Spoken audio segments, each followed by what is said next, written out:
Hi friends, ಪೂಜಾ dairy vlogs Kannada ಚಾನಲ್ಗೆ ನಿಮಗೆಲ್ಲ ಸ್ವಾಗತ ಹಾಗೂ ಶುಭೋದಯ.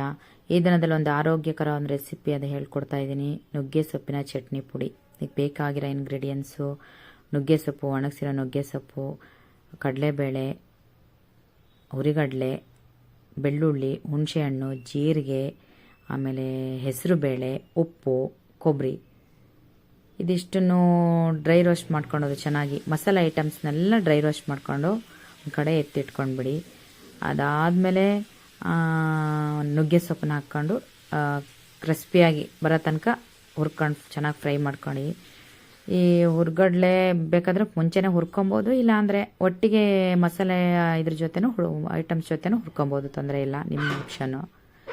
ನುಗ್ಗೆ ಸೊಪ್ಪು ಹುರಿದಾದ್ಮೇಲೆ ಕೊಬ್ಬರಿನ ನಾವು ಗ್ರೈಂಡ್ ಮಾಡ್ಕೊಂಡು ಇಟ್ಕೊಂಡಿದ್ದೆ, ಅದನ್ನು ಸಮೇತ ಹಾಕಿ ಹುರ್ಕೊಳ್ತಾ ಇದ್ದೀನಿ.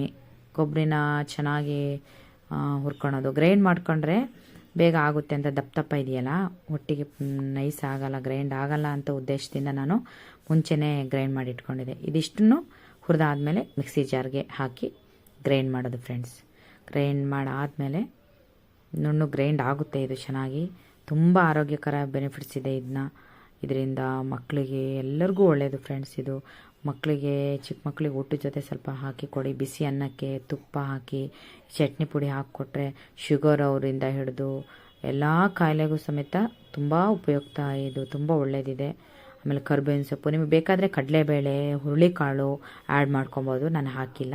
ಇದಿಷ್ಟನ್ನು ಹಾಕಿ ಸ್ಟೋರ್ ಮಾಡಿ ಇಟ್ಕೊಂಡ್ರೆ ತುಂಬ ದಿನದವರೆಗೂ ಬರುತ್ತೆ. ಎಣ್ಣೆ ಏನು ಹಾಕೋದು ಬೇಡ, ಎಲ್ಲ ಡ್ರೈ ರೋಸ್ಟೇ ಮಾಡ್ಕೊಳ್ಳಿ. ಎಣ್ಣೆ ಏನು ಆ್ಯಡ್ ಮಾಡೋ ಅವಶ್ಯಕತೆ ಇರಲ್ಲ. ಇದಿಷ್ಟನ್ನು ಫ್ರೈ ಮಾಡಿ ಎಲ್ಲ ಗ್ರೈಂಡ್ ಮಾಡಿ ಒಂದು ಬಾಕ್ಸ್ಗೆ ಸ್ಟೋರ್ ಮಾಡಿಡಿ.